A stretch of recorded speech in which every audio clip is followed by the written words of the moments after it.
দিনই বয়ানের মধ্যে ছিলাম। আল্লাহ পাক যেন প্রত্যেকটা শ্বাস নিঃশ্বাসে হাজার হাজার নেক লিখে দেয়, বলে না আমিন। গুনাহ খাতাগুলো যেন আল্লাহ পাক মাফ করে দেন, বলে না আমিন। যারা এখনো দেশে আছেন, আর কত, আমি কি প্রতিদিন এখানে আসবো? প্রতিদিন কি মাহফিল হবে? এই জন্য আপনারা সময় নষ্ট করবেন না। যে যেখানে আছেন অনুরোধ করছি খুব দ্রুত মাহফিলে এসে যান। কিছুক্ষণ পরে আখেরি মোনাজাত হবে ইনশাআল্লাহ।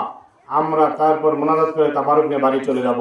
আমার পক্ষ থেকে সবাইকে আমি দাওয়াত দিচ্ছি, আপনারা মাইকের আওয়াজ যেখানে পাচ্ছেন আপনারা আসেন। মা বোনেরা যদি সম্ভব হয় আসেন, মহিলাদের ব্যবস্থা আছে। আর যদি সম্ভব না হয় বাড়িতে যারা আছেন মনোযোগ দিয়ে শোনেন। মোবাইল সেটটা কিছুক্ষণের জন্য অফ রাখেন, টিভি সেটটা বন্ধ রাখেন, বাচ্চা কাচ্চাগুলিকে একটু সরিয়ে দেন বা ঘুম পাড়িয়ে দেন।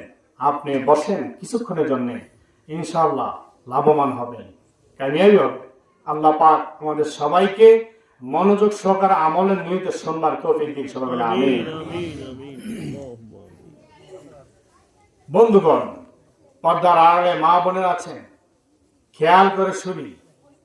আমরা প্রত্যেকেই কোরআন থেকে আয়াত শুনেছি, ইয়া আইয়ুহাল্লাযীনা আমানুত্তাকুল্লাহা হাক্কা তুকাতিহি ওয়া লা তামুতুন্না ইল্লা ওয়া আনতুম মুসলিমুন। কে বলছেন? আমি বানিয়ে বলছি? আল্লাহ। আল্লাহ পাক আমাদেরকে হুঁশ করে দিচ্ছেন, বেহুশ আছে কিন্তু আমরা। আল্লাহ পাক বারবার চান আমাদেরকে সতর্ক করে, বুঝ দিয়ে, আমলি বানিয়ে জান্নাতবাসী বানাইতে, বলেন আলহামদুলিল্লাহ। কোন একটা বান্দা বান্দিকে আল্লাহ পাক চান না জাহান্নামে যান। এত দয়াবান আল্লাহ, মেহেরবান আল্লাহ পেয়েছি আমরা।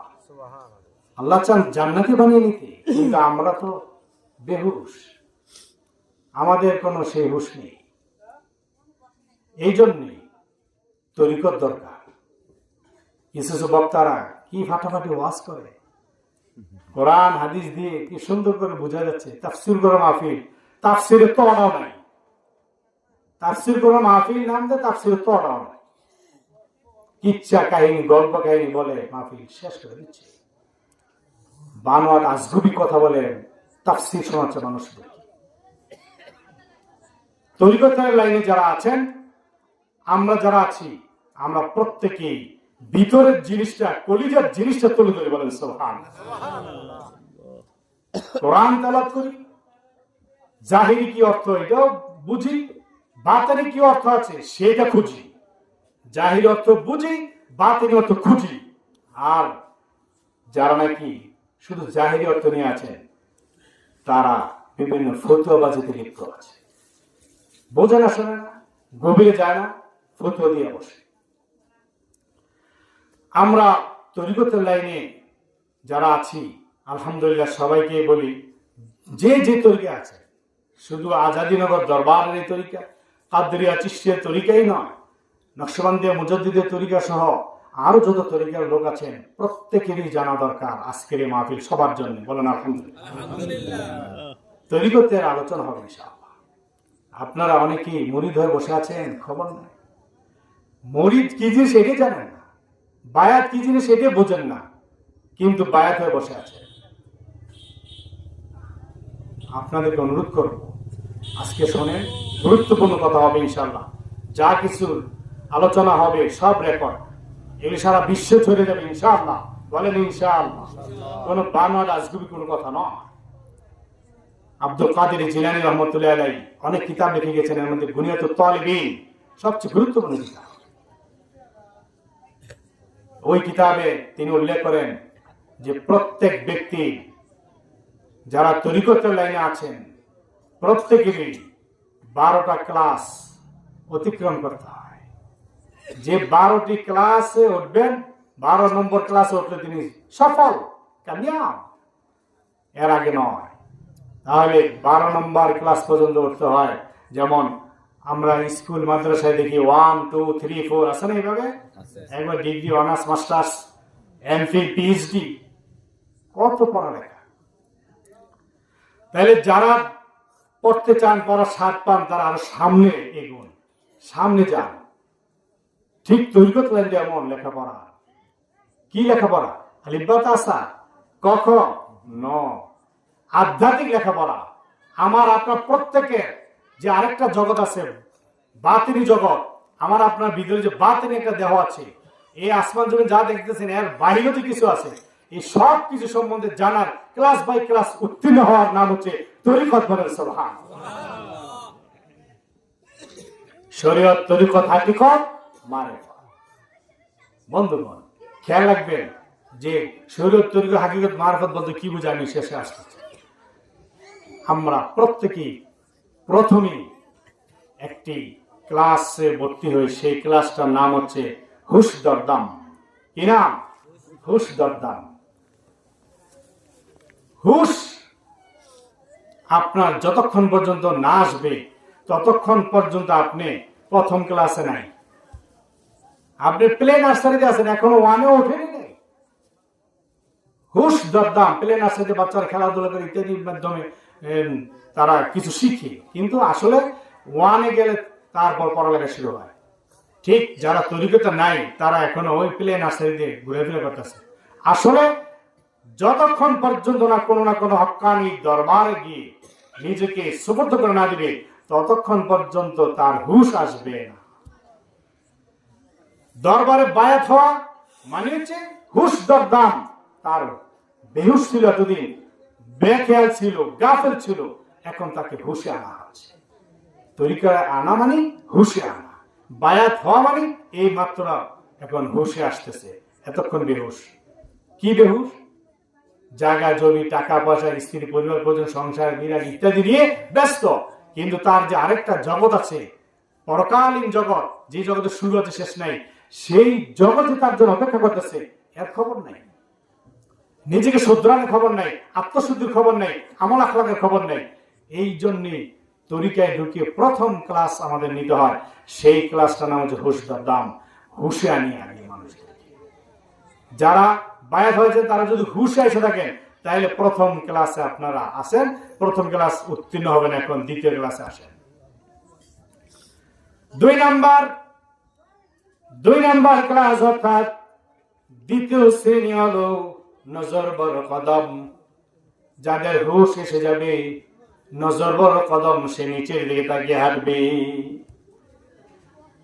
কার টাকা পয়সা আছে, বিশাল অট্টালিকা আছে, ধন সম্পদ কার আছে, স্ত্রী, পরিবার, পরিজন নিয়ে অনেক সুখে আছে, আমার কেন নাই? বারবার হাউতা সে করবে না, সে বারবার নজর দিবে নিজের নিচের দিকে। নজর বড় কদম, পায়ের দিকে তাকাবে, অর্থাৎ নিচের দিকে তাকিয়ে তাকিয়ে চলবে। সে মনে করে আমি যে অবস্থায় আছি আলহামদুলিল্লাহ, আল্লাহ আমাকে ভালো রেখেছেন। বলেন সুবহানাল্লাহ। নজর বড় কদম। তরিকত আপনি আছেন, দ্বিতীয় ক্লাসে আছেন, দ্বিতীয় ক্লাসে উত্তীর্ণ যদি হয়ে থাকেন তাহলে আপনার নজর বড় কদম হলো কিনা, নিচের দিকে তাকিয়ে হাঁটেন কিনা। দুনিয়ার দিকে খেয়াল করে আমরা নিচের দিকে তাকাবো, আর হাসরের ময়দানের দিকে, আখিরাতের দিকে খেয়াল করে আমরা উপরের দিকে তাকাবো। হাসরের ময়দানের আমল যারা নাকি করেন আখিরাতের জন্য, যারা নাকি আমল আখলাক তৈরি করতেছেন, তাদের দিকে তাকিয়ে দেখে আমার আমলটা বাড়াই দিব। তাইলে আখিরাতের দিকে তাকিয়ে উপরের দিকে আমরা দেখবো, আর দুনিয়ার দিকে তাকাইতে গেলে আমরা নিচের দিকে তাকাবো। দ্বিতীয় ক্লাস শেষ। আপনি নিজেকে নিজেই প্রশ্ন করে দেখেন যে আপনি দ্বিতীয় ক্লাস উত্তীর্ণ হলেন কিনা। বন্ধুগণ, সংক্ষেপে বলে যাচ্ছি, 3 নাম্বার ক্লাস তরিকতের ক্লাস। যদি নাকি আপনি আসল মুরিদ হতে চান, আপনি যদি আসল শিষ্য হতে চান, তাহলে 3 নাম্বার ক্লাসটা আপনার পড়ালেখা করতে হবে। 3 নাম্বার ক্লাস হচ্ছে আমাকে আপনাকে প্রত্যেকেই ওই ক্লাসে উত্তীর্ণ হলে আমাকে আপনাকে প্রত্যেকেই আঞ্জুমান, খেলোয়াতদার আঞ্জুমান, নিরিবিলি অবস্থান করতে হবে, নীরবতা পালন করতে হবে। হুজুরে যাবে কি কর, তাহলে চায়ের দোকানে কথা বলবে কে, রাস্তাঘাটে আড্ডা মারবে কে? হুজুর সম্ভব না। তাইলে আপনি তরিকতে 3-তে ওঠেন নাই, 3 ক্লাসে ওঠেন নাই। যদি 3য় শ্রেণীতে আপনি উঠে থাকেন তাহলে আপনি এখন চুপ হয়ে যান, কথা বলবেন না কোনো প্রয়োজন ছাড়া। প্রয়োজন ছাড়া কোনো কথা আপনার জবান দিয়ে আসবে না। যদি কারো কোনো অপ্রয়োজনীয় কথা আপনার কানে আসে, আপনি শুনবেন না, শুনতে চাইবেন না। আপনি চায়ের দোকানে বসবেন, আমি কিন্তু বাধা দিব না। চায়ের দোকানে বাজারে ঘাটে আপনি বসেন, কিন্তু আপনার থেকে যেন তরিকতের দুই চারটা কথা মানুষ শিখতে পারে, সেই উদ্দেশ্যে বসেন। আপনাদের কিছু কথাবার্তা বলেন, তাহলে আপনি বসেন। অপরের কি বসে খায়, কে কি খাইল না খাইল, কার সাথে কি যজ্ঞ ফাসাদ ইত্যাদি, কার ছেলে বিদেশে থাকে, কত টাকা মাসে কামায়, কার কয়টা গরু, কার কয়টা টাকা পয়সা, সব কিছু খবর নেওয়া হয়। কিন্তু দোকানে বসে আপনি কোনোদিন খবর নিয়েছেন? ভাই আপনি গভীর রাতে ওঠেন কি, তাহাজ্জুদ পড়েন কি, আপনি জিকির করেন, মুরাকাবা করেন কি, জিজ্ঞাসা করছেন কোনোদিন? কোনোদিনই না। আপনি 5 ওয়াক্ত নামাজ পড়তে পারেন কিনা, কোরআন শিখেছেন কিনা, কোরআন পারেন কিনা, আপনি অথবা আপনার কোন সন্তান সন্ততি কোরআন শিখাচ্ছেন কিনা, এইভাবে আপনি কথা বলেন না। বরং গিবত শেখায় যেগুলো বললে প্রত্যেকটা কথায় কথায় আপনার গুনাহ হচ্ছে, যে শুনছে তারও গুনাহ হচ্ছে। খেলোয়াড়দের আঞ্জুমান নিরিবিলি অবস্থায় থাকেন, আপনি যদি কথা ভালো শুনতে না পারেন, দোকানে গেলে আপনি কথা আপনার কানে আসবে, তাইলে আপনি যাবেন না। আপনার দ্বারা যদি এমন কথা না আসে মুখ দিয়ে, তাইলে আপনি নিজে চুপ থাকেন, আপনি নির্বিলি থাকেন। যত চুপ থাকবেন মান সাকাতা নাজা, আল্লাহ নবী বলেছেন যে চুপ থাকবে সেই মুক্তি পেল। চুপ থাকলে মুক্তি পাবেন, কোন না কোনো গুনাহ থেকে বেঁচে থাকবেন। কথা বলবেন, গুনাহ হয়ে যাবে, অজান্তে কোন না কোনো গুনাহ হয়ে যাচ্ছে, ছোট হোক বড়। 3 নম্বর ক্লাস, নির্বিলি থাকবেন। 4 নম্বর ক্লাস, 4 নম্বর ক্লাস হচ্ছে সফর দর ওয়াতন। সফর দর ওয়াতন, আপনার এই যে 3.5 হাত দেহ আছে, এই 3.5 হাত বডির মধ্যে আপনি ভ্রমণ করবেন, সফর করবেন। কেউ কেউ বলতে পারেন হুজুর এটা আবার কিভাবে সম্ভব, আমি তো আমার দেহ নিয়ে আছি, আবার ভ্রমণ করব কিভাবে? আপনি যতদিন পর্যন্ত আপনার দেহের মধ্যে কি আছে যদি নাকি আপনি না জানেন, না বোঝেন, আপনি যদি নাকি আপনার এই দেহের মধ্যে যদি সফর না করেন, সফর দর ওয়াতন যদি না করেন, আপনি ক্লাস 4 পার হন নাই। 5 হবেন দূরের কথা, ক্লাস 4ই আপনি ওঠেন নাই। ক্লাস 4 এর তরিকত লাইনে যদি আপনি উঠতে চান, তাহলে ক্লাসে ওঠার পরে আপনি আপনার দেহ নিয়ে ভাববেন। মান আরাফা নাফসাহু ফাকাদ আরাফা রাব্বাহ, যে ব্যক্তি নিজেকে নিজে চিনতে পেরেছে, সেই ব্যক্তি তার আল্লাহকে চিনতে পেরেছে। এই শুধু সফর দর ওয়াতন নিয়ে কথা বলে 1 ঘন্টা দরকার, এত রাত করা যাবে না। অনেকেই কাজে ব্যস্ত, আমি জানি, খুব অল্প সময় ছেড়ে দিতে হবে। 12টি ক্লাস নিয়ে বসছি, আল্লাহ শেষ করা কঠিন। বিস্তারিত বললে অনেক সময় দরকার, ওদিকে যাবো না। এটুকু মনে রাখেন যে সফর দর ওয়াতন, আপনার দেহে কি আছে, দেহ তত্ত্ব নিয়ে আপনি চিন্তা করবেন। দেহ তত্ত্ব নিয়ে না পাবেন তাহলে কিসের আপনি তরিকত লাইনে আছে? কেবল সুবহানাল্লাহ সুবহানাল্লাহ আলহামদুলিল্লাহ আলহামদুলিল্লাহ আল্লাহু আকবার আল্লাহু আকবার, বাস শেষ। আর এটা বেদাত, এটা বেদাত, এটা না আছে, যেটা না আছে, এই ফুল শুনতে শুনতে কান ভারী হয়ে গেছে। এগুলি তরিকত। আল্লাহ সবাইকে সঠিক বুঝ দান করে, সবাই বলে আমিন। তাহলে সফর দর ওয়াতন, আপনার দেহের মধ্যে 3.5 হাত এই বান্ডের মধ্যে সবকিছু আছে যা ব্রহ্মাণ্ডে আছে। আসমান জমিনে যা কিছু আছে, সমস্ত ব্রহ্মাণ্ডে যা আছে 3.5 হাত বান্ডে সব আছে, বলেন সুবহানাল্লাহ। কাবা বলেন আছে, আপনি সাফা মারওয়া বলেন আছে, আপনি 7 আসমান বলেন আপনার দেহের মধ্যে আছে, 7 জমি আছে। প্রত্যেকটা দেখাই দিতে পারতাম, সময় নেই। প্রত্যেকটাই আমার আপনার দেহের মধ্যে আছে। এই যে পাহাড় পর্বত, গাছপালা, তরু লতা, আকাশ বাতাস সব আমার আপনার দেহের মধ্যে আছে, আছে কিনা? যারা তরিকতে কিছুটা হইলো নিয়ে গবেষণা করেন, তারা অবশ্যই 4 ক্লাস তাহলে তারা পারি দিচ্ছেন, বলেন আলহামদুলিল্লাহ। বন্ধুগণ, এরপরে আসেন, সব কাজ করে ছেড়ে দিচ্ছি, অল্প অল্প করে বুঝিয়ে দিচ্ছি, শুধু ক্লাসগুলি কি দেখেন আপনি কোথায় আছেন। আপনি যদি আজকে শুনেন তাহলে আপনি বুঝবেন আপনি কোন জায়গায় আছেন। তাহলে সফর রতন 4 নম্বর ক্লাস গেল, এবার ক্লাস 5 তরিগত লাইনে ক্লাস 5। ক্লাস 5 হচ্ছে সায়রে সুগরা।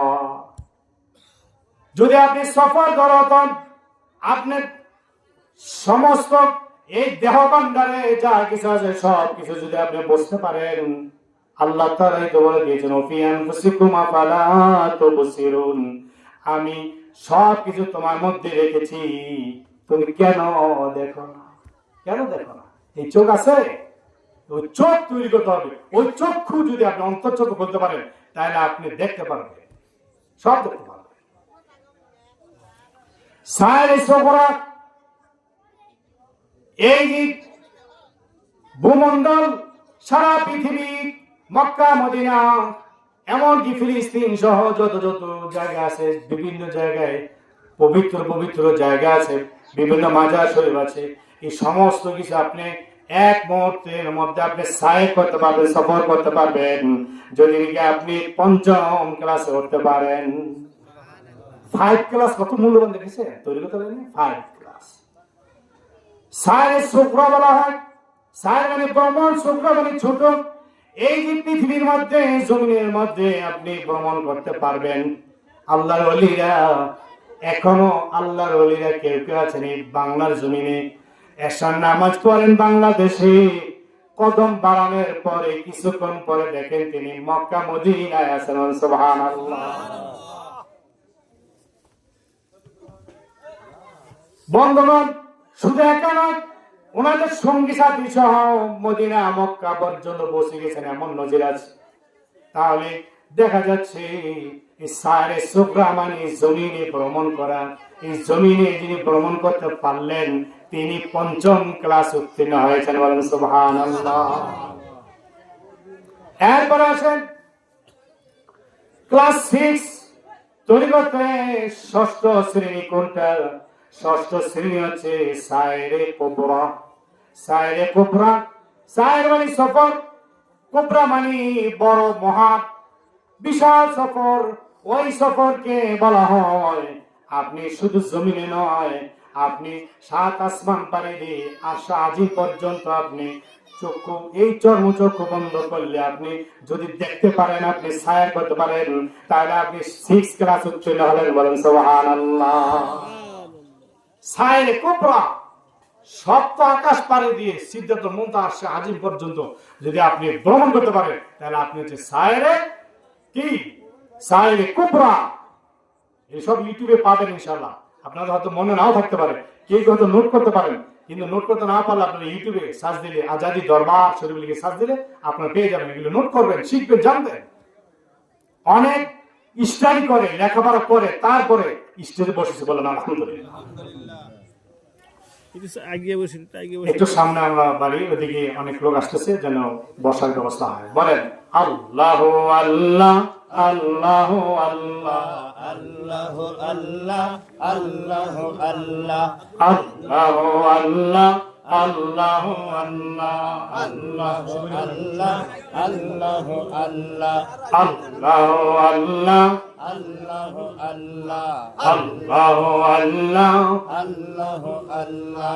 কলাবে আল্লাহ, রুহেতে আল্লাহ, কলাবে আল্লাহ, রুহেতে আল্লাহ, সেরেতে আল্লাহ, নফসেতে আল্লাহ, সেরেতে আল্লাহ, নফসেতে আল্লাহ, আল্লাহু আল্লাহ, আল্লাহু আল্লাহ, আল্লাহু আল্লাহ, আল্লাহু আল্লাহ, আল্লাহু আল্লাহ, আল্লাহু আল্লাহ, আল্লাহু আল্লাহ, আল্লাহু আল্লাহ, আল্লাহু আল্লাহ, আল্লাহু আল্লাহ, আল্লাহু আল্লাহ, আল্লাহু আল্লাহ, আল্লাহু আল্লাহ, আল্লাহু আল্লাহ। কফিতে আল্লাহ, আকফাতে আল্লাহ, কফিতে আল্লাহ, আকফাতে আল্লাহ, আগুনে আল্লাহ, বাতাসে আল্লাহ,